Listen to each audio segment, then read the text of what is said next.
बच्चों, आज हम आपका हिंदी व्याकरण में भाषा और व्याकरण पढ़ेंगे। ये आपका पाठ एक है ना? उससे पहले आपको भाषा व्याकरण समझाने से पहले, है ना, आप सभी जानते हैं कि हम जो मनुष्य हैं, हम लोग सब कैसे जिज्ञासु प्राणी हैं, है ना?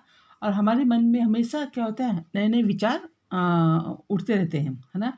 और वह हम किसी मुद्दे पर पहले सोचते हैं, फिर उसे हम कैसे बोलते हैं, फिर भाषा के माध्यम से हम आप तक या दूसरों तक पहुँचाते हैं। है ना? आगे समझ में यदि मैंने कहा यदि आपकी मम्मी ने आपसे पूछा कि विभु क्या कर रहे हो? है ना? तो आप उत्तर दोगे किसके माध्यम से? भाषा के माध्यम से कि माँ मैं या भाषण की तैयारी कर रहा हूँ या जो भी आप लिखना चाहें, डांस की प्रैक्टिस कर रहा हूँ या की तैयारी कर रहा हूँ, आप कुछ भी लिख सकते हैं। है ना? तो एक चीज़ के अपने विचारों को हम किसके द्वारा पहुँचाते हैं? अपने भावों को भाषा के माध्यम से एक दूसरे के जो हमें भाषा के द्वारा एक दूसरे तक अपनी भावों और विचारों को हम पहुँचाते हैं। तो अतः अपने विचारों को अभिव्यक्ति तथा दूसरों की बात सुनने व समझने के लिए हम किसका प्रयोग करते हैं? भाषा का प्रयोग करते हैं। ठीक है? आगे समझ में? तो आपकी जो भाषा की जो डेफिनेशन है वो क्या होगी आपकी? भाषा वह साधन है। आपकी परिभाषा इसमें होगी इसकी, भाषा वह साधन है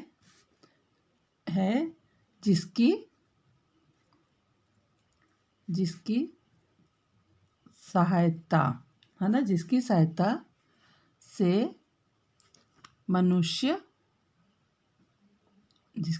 से मनुष्य अपने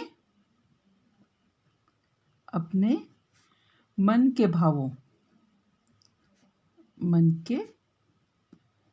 भावों और विचारों को, है ना,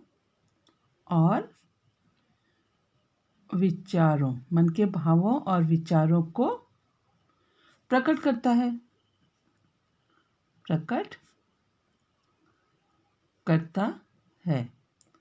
तथा दूसरों के, है ना,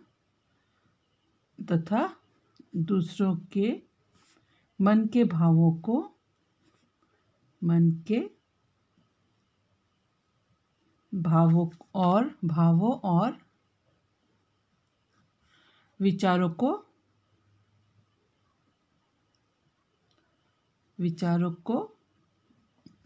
समझता है। ये आपकी क्या है? भाषा की परिभाषा हो गई, है ना?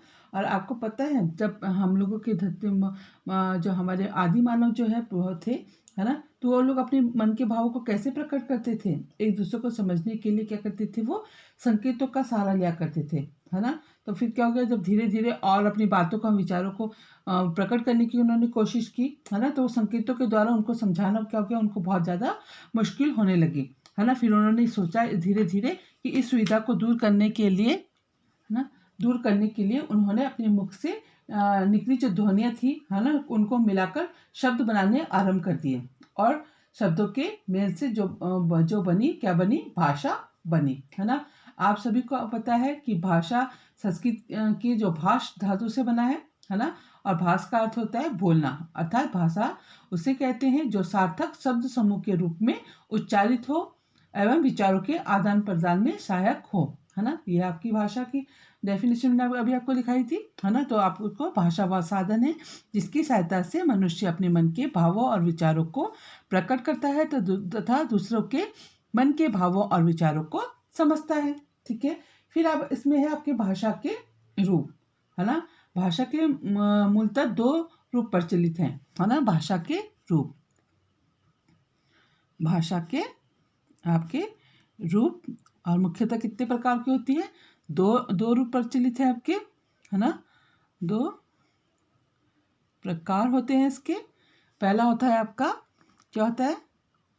मौखिक भाषा, है ना? तो मौखिक भाषा में क्या होगा आपका? मौखिक भाषा आपका होता है कि आप जब क्या कहते हैं मतलब विद्यालय में, है ना, मान लीजिए आपके विद्यालय में वाद विवाद प्रतियोगिता का आयोजन हो रहा है ना, और वाद विवाद जो प्रतियोगिता में जो वक्ताओं ने क्या करा, बोलकर अपने विचारों को प्रकट किया, है ना, और तथा उसे कौन सुन रहा था? श्रोता सुन रहे थे, मतलब आप लोग सुन रहे थे। सुनकर उसका आनंद आपने उठाया। ठीक है, आगे समझ में मैंने क्या बोला कि विद्यालय के जो आपके वाद विवाद प्रतियोगिता हो रही है, मान लीजिए हिंदी की कोई वाद विवाद प्रतियोगिता हो रही है ना, आयोजन किया गया, तो उसमें प्रतियोगिता में जो वक्ता थे, जो बोलने, उन्होंने बोलकर अपने विचारों को प्रकट किया और आप जो श्रोता थे आपने सुनकर उसका आनंद उठाया, है ना। तो यह भाषा का मौखिक रूप है ना। इसमें वक्ता बोलकर अपनी बात कहता है और श्रोता सुनकर उनकी बात को समझता है। तो इस प्रकार आपकी जो उसकी भाषा की जो डेफिनेशन होगी क्या होगी अभी, है ना। तो इसकी परिभाषा हम क्या लिखेंगे, बताओ। भाषा का वह रूप, है ना, ऐसे लिख सकते हैं, भाषा का वह रूप जिसमें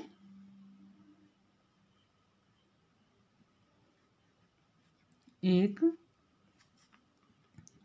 व्यक्ति, है ना, जिसमें एक व्यक्ति बोलकर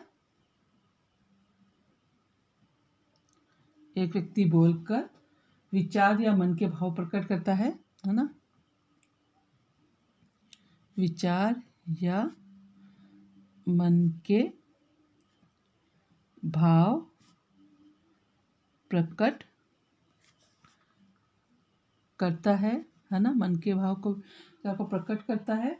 और दूसरा कैसे समझेगा उसको, और दूसरा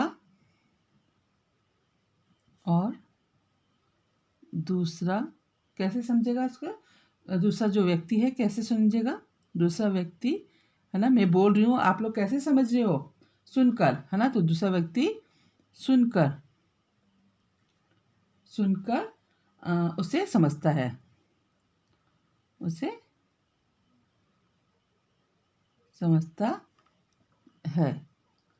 उसे मौखिक भाषा कहते हैं, उसे मौखिक भाषा कहते हैं, है ना। जब क्या है, जब हम अपने मन के भावों और विचारों को बोलकर प्रकट करते हैं और दूसरे लोग उसको सुनकर समझते हैं, तो हम उसे क्या कहते हैं, मौखिक भाषा कहते हैं। ठीक है, इसके एग्जाम्पल मैं आपको बताऊं तो क्या क्या एग्जाम्पल होंगे, उदाहरण कोई बताएगा, किसी को पता है उदाहरण में, टेलीफोन, है ना, बात करना टेलीफोन पर, और, है ना, आपका टेलीविजन हो गया, टेलीफोन हो गया, भाषण हो गया, अभी मैंने भाषण की बात करी थी, आपका वाद विवाद प्रतियोगिता हो गई, है ना, वार्तालाप हो गया, है ना, या कक्षा अध्यापिका नाटक हो गए, या रेडियो सुनना हो गया आपका, है ना। ये सब किस चीज़ के उदाहरण है, आपके मौखिक भाषा के एग्जाम्पल हैं आपके। ठीक है, तो ये क्या है, भाषा या भाषा का क्या प्राचीनतम रूप है ना, बहुत पुराना रूप है, क्योंकि मनुष्य ने सबसे पहले क्या सीखा था, बोलना सीखा था, है ना। और इसी रूप का प्रयोग अधिक किया जाता है, अधिकतर लोगों के जो है आपके जो मौखिक भाषा का प्रयोग अधिकतर लोग करते हैं, है ना। जिन्हें पढ़ना लिखना नहीं आता वो लोग भी मौखिक भाषा का ही प्रयोग करते हैं। आपका दूसरा है इसमें लिखित भाषा, लिखित भाषा। ठीक है, लिखित भाषा की बात करूं, जैसे एग्जाम्पल लो आप, वरुण कहाँ रहता है, मान लीजिए छात्रावास में रहता है ना। तो वो उसने क्या करा, अपने मम्मी पापा को पत्र लिखा, है ना, उसने अपनी कुशलता की जानकारी उनको लिखी। तो उनके मम्मी पापा ने कैसे समझा, उसके पत्र को पढ़कर उसकी जानकारी प्राप्त की, है ना, वरुण की जानकारी प्राप्त की। तो ये भाषा का कौन सा रूप हो गया, भाषा का लिखित रूप हो गया, है ना, जिसमें एक व्यक्ति लिखकर अपने विचारों या भावों को प्रकट करता है और दूसरा उसको पढ़कर समझता है। ठीक है, तो ये आपका लिखित भाषा का रूप हो गया। इसकी डेफिनेशन क्या होगी आपकी, भाषा का वह रूप, भाषा का वह रूप जिसमें एक व्यक्ति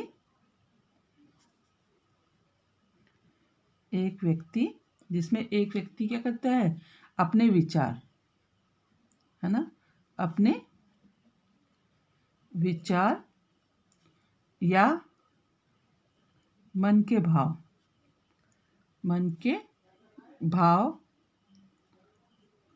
भाव लिखकर प्रकट करता है,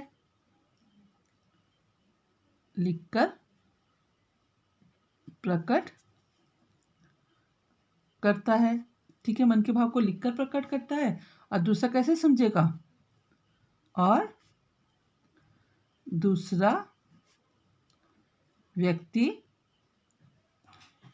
पढ़कर, है ना, दूसरा व्यक्ति पढ़कर उसकी बात समझता है, उसकी बात समझता है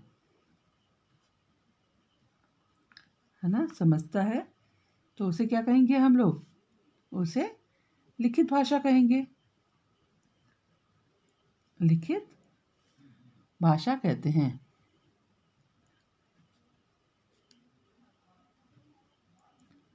कहते हैं, ठीक है। अब इसके एग्जाम्पल लो, उदाहरण। पता है किसी को उदाहरण, है ना, पत्र लिखना। आप आज मैंने आपसे पूछा था जब आपकी जूम क्लास हुई थी, है ना, पत्र लिखना, समाचार पत्र, है ना, समाचार पत्र हो गया आपका। समाचार पत्र के बाद आपका हो गया कहानी, जीवनी, स्मरण, है ना, ये सब चीज़ें किसके अंतर्गत आएंगे, आपके लिखित रूप के अंतर्गत आएंगे, ठीक है। आगे समझ में। एक भाषा और होती है, मैंने आपको सुबह बताया था, है ना, मैं यहाँ पर उसकी डेफिनेशन नहीं लिखूंगी, केवल आपको बताने के लिए लिख रही हूँ। सांकेतिक भाषा, अभी मैंने आपको आदि मानव का एग्जाम्पल दिया था ना, है ना, वही है। जब हम अपनी इशारों के द्वारा हम बात समझाई जाती है और समझी जाती है, तो वो आपकी सांकेतिक भाषा कहलाती है, ठीक है। आपने देखा होगा कि चौराहे पर खड़ा जो यातायात को नियंत्रित करता है ना, सिपाही, आपने देखा है कभी, है ना, करता है ना, कि आपको रुकना है, वेट करना, हाथ के इशारे से वो समझता है ना, या विशल बजा के आपको समझाता है, तो वो चीज़ क्या होती है, आपका सांकेतिक भाषा के अंतर्गत होती है ना। या फिर आपने वो देखा होगा जो बोल नहीं सकते या सुन नहीं सकते, है ना, तो वो लोग भी आपस में जब बात करते हैं तो वो साइन लैंग्वेज का प्रयोग करते हैं वो लोग, है ना। तो इसी व्याकरण की भाषा में, जो व्याकरण में है, इसे सांकेतिक भाषा बोलते हैं, लेकिन इसका हम लोग व्याकरण में इसका प्रयोग नहीं करते, केवल आपको समझाने के लिए मैंने इसे आपको बताया था, है ना। आ गया समझ में, है ना। भाषा के लिखित रूप का जो महत्व है वो मैं आपको बताती हूँ। लिखित रूप क्या है, भाषा का अस्थायी रूप है ना। आप मान लीजिए क्योंकि इससे हम क्या है, इसके माध्यम से अपने जो अमूल्य जो विचार होते हैं, है ना, को अधिक समय तक हम सुरक्षित रख सकते हैं, है ना। आपने कब रामायण पढ़ी या गीता पढ़ी या कोई भी चीज़ है, तो आपने कैसे पढ़ा, इनको कैसे समझा, कहाँ से सुना, आपने बुक में पढ़ा, है ना, उनकी लिखित रूप में रहा इतने समय से, तो उनका हम लोगों ने बार बार उसको लिख कर पढ़कर उनको अपने विचारों को, उनके जो विचार थे उनको समझा, क्योंकि वो भाषा का क्या था, लिखित रूप था, है ना। यदि मौखिक भाषा को अस्थायी रूप देने के लिए ही हम लिखित भाषा का हम लोग क्या करते हैं, प्रयोग करते हैं। फिर आपका इसमें भाषा के उदाहरण के बाद आपको मातृभाषा बताती हूँ। मातृभाषा क्या होती है, मातृभाषा कोई बताएगा, मातृभाषा क्या होती है ना। जो भाषा क्या होता है, बालक अपने परिवार से सीखता है ना। जब बालक पैदा होता है तो उनके घर में जो लैंग्वेज बोली जाती है ना, तो जो भाषा बालक, है ना, अपने परिवार से सीखता है, अपने परिवार से सीखता है, परिवार से सीखता है, उसे मातृभाषा कहते हैं।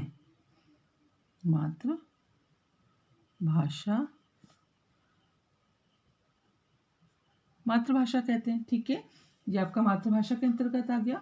फिर आपका इसमें मातृ कैसे हो गया, कोई एग्जाम्पल मैं आपको देती हूँ। मान लीजिए किसी बच्चे का जन्म कहाँ हुआ, आपके पंजाबी परिवार में हुआ है ना, तो वहाँ पे जो लैंग्वेज ज़्यादा कौन सी यूज़ करेंगे, वो लोग पंजाबी बोलेंगे, है ना। यदि आप गढ़वाल के हो, आपके घर में गढ़वाली बोली जाती है, तो आप लोग सबसे पहले कौन सी भाषा सीखोगे, अपनी गढ़वाली जो भाषा है उसको हम सीखेंगे, है ना। तो यही आपकी क्या आएगी, इन्हीं को हम क्या कहेंगे, आपकी मातृभाषा कहेंगे, ठीक है। आगे समझ में। फिर आपका इसमें आएगा राजभाषा या राष्ट्रभाषा। पहले राष्ट्रभाषा लेती हूँ, राष्ट्रभाषा, ठीक है। अब मुझे बताओ राष्ट्रभाषा क्या होती है, किसी को पता है, भाषा क्या होती है, राष्ट्रभाषा, मैंने आज आपको जूम क्लास में भी समझाया था, वह भाषा जो देश के अधिकतर निवासियों के द्वारा प्रयोग में लाई जाती है ना, उसको राष्ट्रभाषा कहलाती है। तो हमारे देश की राष्ट्रभाषा क्या है? हमारी राष्ट्रभाषा हिंदी है ना। अमेरिका की राष्ट्रभाषा अंग्रेजी है। जापान की राष्ट्रभाषा जापानी है।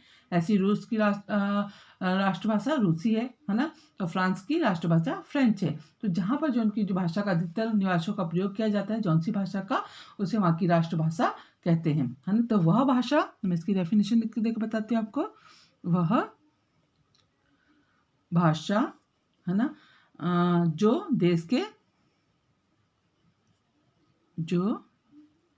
देश के अधिकतर निवासियों के द्वारा, है ना, अधिकतर निवासियों के द्वारा,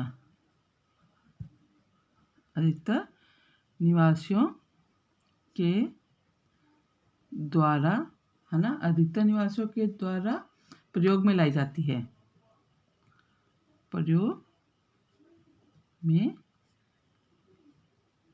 लाई जाती है ना। मैंने आपको बताया कि हमारे देश की राष्ट्रभाषा हिंदी है। फिर आपका आता है राजभाषा। राजभाषा, ठीक है, राष्ट्रभाषा वो होती है जो इसमें क्या होता है, देश के अधिकतर लोग निवासियों के द्वारा बोली जाती है। राजभाषा वो होती है जहाँ पर जो वो भाषा देश के कार्यालय या सरकारी जो कार्यालय होते हैं, वह राजकाज का जो में प्रयोग की जाती है, उसको हम राजभाषा कहते हैं, है ना। वह भाषा होती है कौन सी? वह भाषा, कौन सी भाषा? वह भाषा जो देश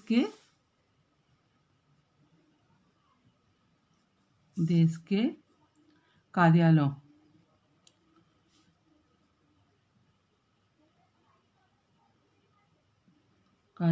व राजकाज, ये सरकारी काम के लिए, है ना, में प्रयोग की जाती है, प्रयोग की जाती है, तो वह राजभाषा कहलाती है। मैं पूरा नहीं लिख रही हूँ यहाँ पर, ठीक है, कहलाती है ना।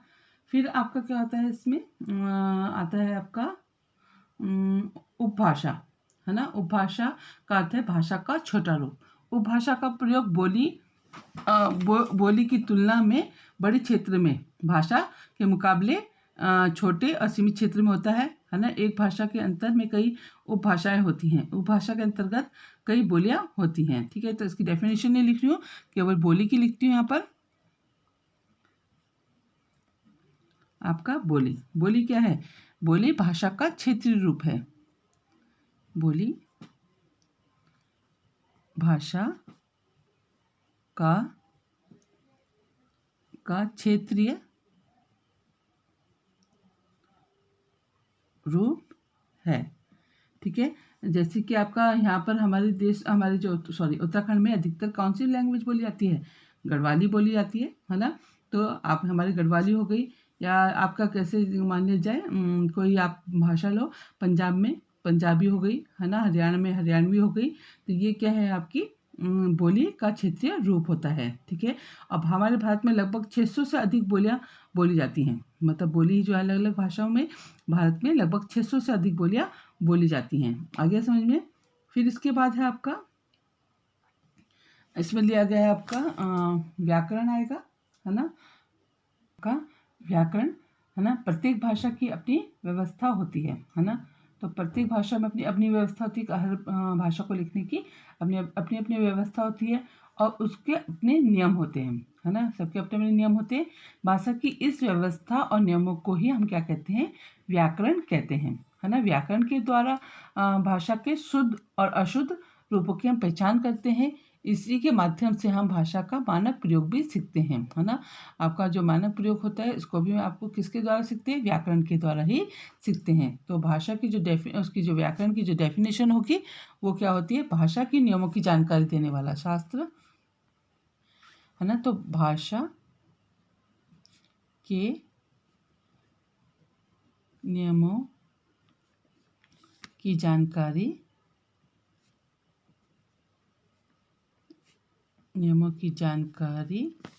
देने वाला शास्त्र आपका व्याकरण कहलाता है। व्याकरण कहलाता है ना। आपकी कुछ इम्पोर्टेंट बातें हैं इसमें, है ना। जो हमारी हिंदी भाषा का जो महत्व है, हिंदी भाषा हमारी जो है अधिकतर जो यहाँ पर लोग हैं, हिंदी भाषा में अधिकतर भारतीयों के द्वारा हिंदी का प्रयोग में लाई जाती है ना। हमारी जो ये है सबसे अधिक जो है 1991 की जो जनगणना के अनुसार हिंदी भाषाओं की जो संख्या थी चीनी भाषाओं से अधिक थी, है ना। आज विश्व में सबसे हमारे जो देश में है अधिक बोले जाने वाली भाषाओं में हिंदी का दूसरा स्थान माना जाता है ना। तो आपका ये हिंदी जो है आपकी 14 सितंबर को हिंदी दिवस की जो राजभाषा के रूप में स्वीकार की गई थी और केंद्र सरकार के कामकाज के लिए भी अनिवार्य घोषित कर दी गई थी आपकी। 10 जनवरी को हम लोग क्या मनाते हैं, विश्व हिंदी दिवस मनाया जाता है ना। और 14 सितंबर को प्रतिवर्ष हम हिंदी दिवस के रूप में मनाते हैं, है ना। 10 जनवरी को विश्व हिंदी दिवस होता है और 14 सितंबर को हिंदी दिवस के रूप में मनाया जाता है ना। हिंदी विश्व की एकमात्र वैज्ञानिक भाषा है जो बोलने और लिखने में समान है ना। आपकी जो एक वैज्ञानिक भाषा कौन सी है, हिंदी है, जो बोलने और लिखने में एक समान होती है। हिंदी भारत की एक फिजी देश की भाषा भी है ना, और उसमें बोली जाती है।